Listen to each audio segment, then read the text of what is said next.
When we solved square linear systems, we saw that the LU factorization of a matrix, or the PLU factorization, was a key in reducing the original linear systems problem to a sequence of problems that we could solve more easily. Another fundamental kind of factorization of a matrix is called the QR factorization, and it applies not just to square matrices but to rectangular ones as well. So here we have an m by n matrix, and we're thinking again of the case where the matrix has more rows than columns. So it's a tall, thin matrix. And the theorem, or the factorization, says that A is the product of two matrices Q and R, where Q is a square orthogonal matrix, and R is a rectangular upper triangular matrix. Now, the usual way this is proved, and you may or may not have seen it in your one of your linear algebra classes before, is through an algorithm called the Graham-Schmidt process. We're not going to cover that algorithm here because, as it turns out, the algorithm is numerically unstable. And so when we talk about how to compute these factorizations, we're going to use a completely different method. But let's not even worry about that now. Let's just look some more at the properties of this factorization. So first of all, in this product A equals QR, the rank of A is the same as the rank of R. And if the rank of R is equal to, that says M, but it should not, it should say N, okay, the number of columns, then the first K columns of A are spanned by the first K columns of the Q matrix. One way this is stated is that the columns of the Q matrix in the QR factorization form an orthogonal basis for the columns of A. Actually, an orthonormal basis.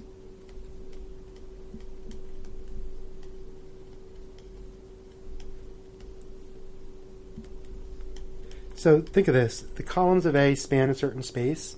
So if you go back to the least squares fitting problems, they might span discrete versions of the vectors of the functions 1, t, t squared, and so on. And then the QR factorization re-expresses those same spaces, which in that case would just be polynomials of a low degree, using an orthogonal basis of vectors. And we like orthogonal bases because, again, they have nice numerical properties that don't allow cancellation.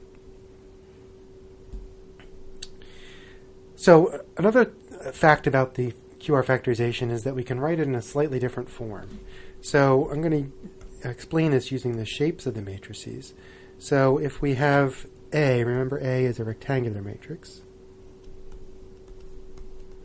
and the basic factorization, or what we call the full factorization, has an orthogonal Q times a rectangular R. Now R is supposed to have the property that it's upper triangular. So the first n rows, to match the first n columns, have all the non-zero entries, and below there we have only zeros. Okay, well that means that in each column of R, what happens? First, in the first n rows, we take a linear combination of the first n columns of Q.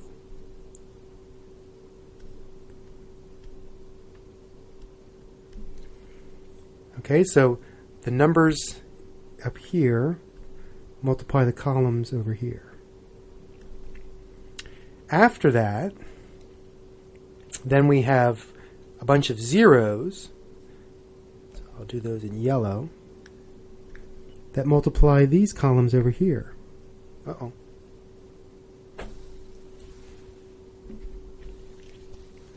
Multiply these columns here. So these zeros multiply those columns. And that's all that ever multiplies those columns in every single column of R. We're just multiplying by 0 there. So it turns out we can just get rid of all that extra stuff, and we can write this instead as a Q hat, which is rectangular, same size as A. So m rows by n columns. We'll call that Q hat. And then R is square. We call it R hat. and it's still upper triangular. Okay, so what we're saying here is that Q hat consists of the first n columns of Q, and R hat consists of the first n rows of R. This isn't an approximation, it's still an equality.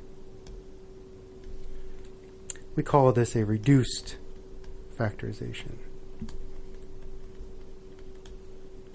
So Q hat has orthonormal columns still, but we can't call it an orthogonal matrix anymore because it's not square.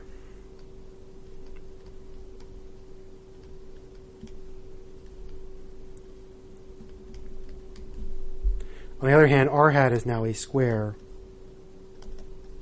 upper triangular matrix. N by N.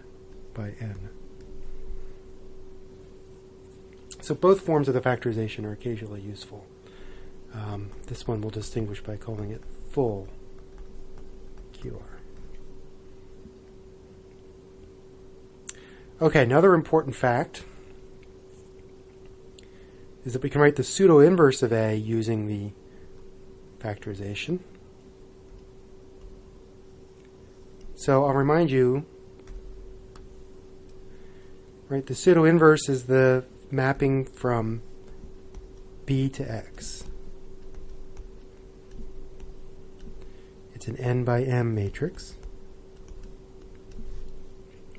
And it's defined as, well, the matrix that we get by solving the normal equations.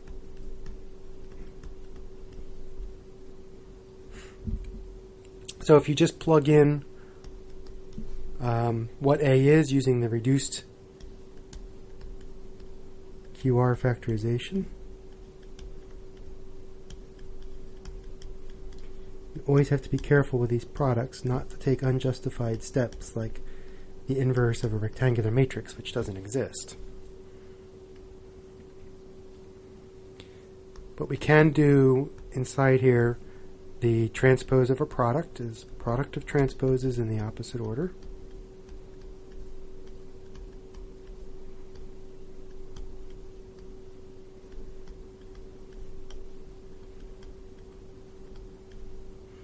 Okay, we'll expand that other A in a minute here.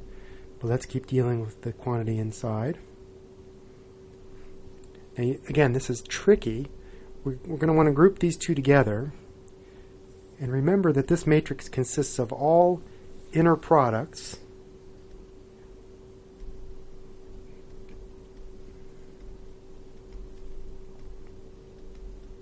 between the columns of Q hat. And there are n of those now. Oops, this is Q2 here.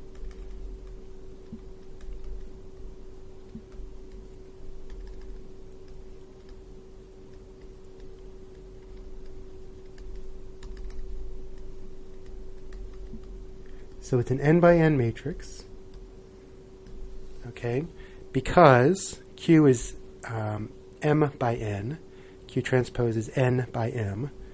So these are n by n inner products of vectors that are all of length m individually. All these inner products between Qi and Qj, where I is different from j, they're all 0. Right? And the other inner products on the diagonal are 1 because of the normalization, the orthonormality of the original columns of Q. And so this really is an identity matrix of size n by n. But you have to be careful because, for example, if I do these in the other order,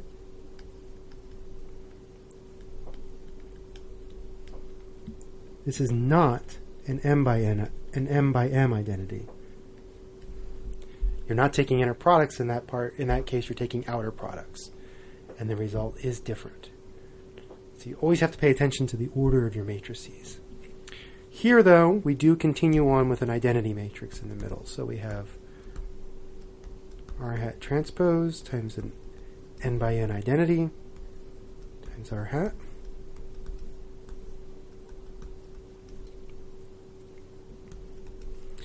So now we have an r hat transpose r hat inverse.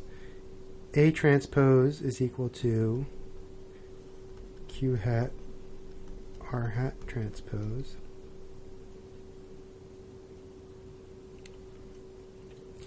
So now we can write this. Now r hat is a square matrix. So we are allowed to take the, here we have an inverse of our product, so that's the product of inverses in the opposite order.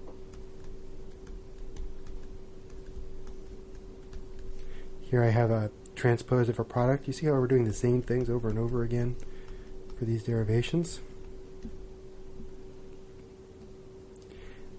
And now finally I can group these two together. R hat's just a square matrix, and so is r hat transpose. So here I have a matrix times its inverse right next to each other. So that's an identity as well.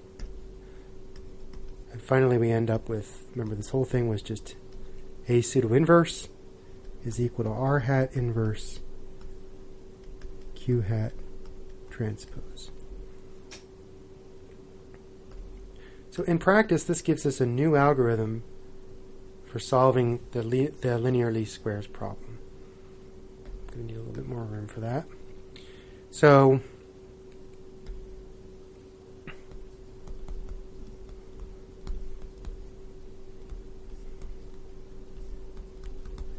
our new algorithm for linear least squares based on QR factorization goes as follows. First you factor in a reduced QR factorization of A. Now you think of applying Q hat transpose and then R hat inverse to B. Well, that means we'll let Z be Q hat transpose times B first of all. And then instead of multiplying by R hat inverse, we'll solve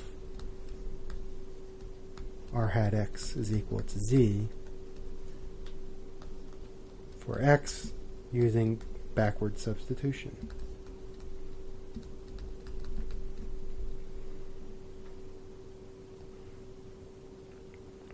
So even though we derived the pseudo-inverse using the normal equations, once we've done that, we can just solve the problem with the QR factorization, and we don't need the normal equations at all anymore.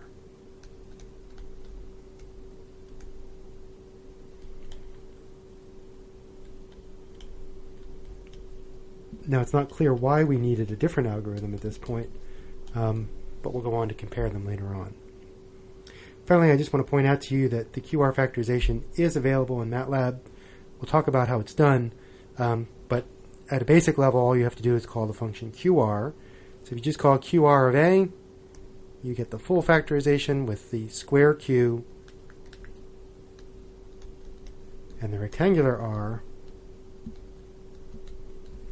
If you call it with a 0 second argument, then you get the reduced QR.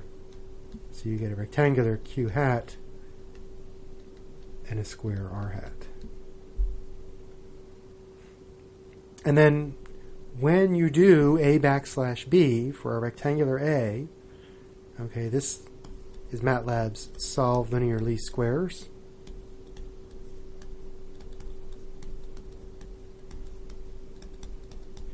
The algorithm that it chooses is the one that I just wrote above using the reduced QR factorization.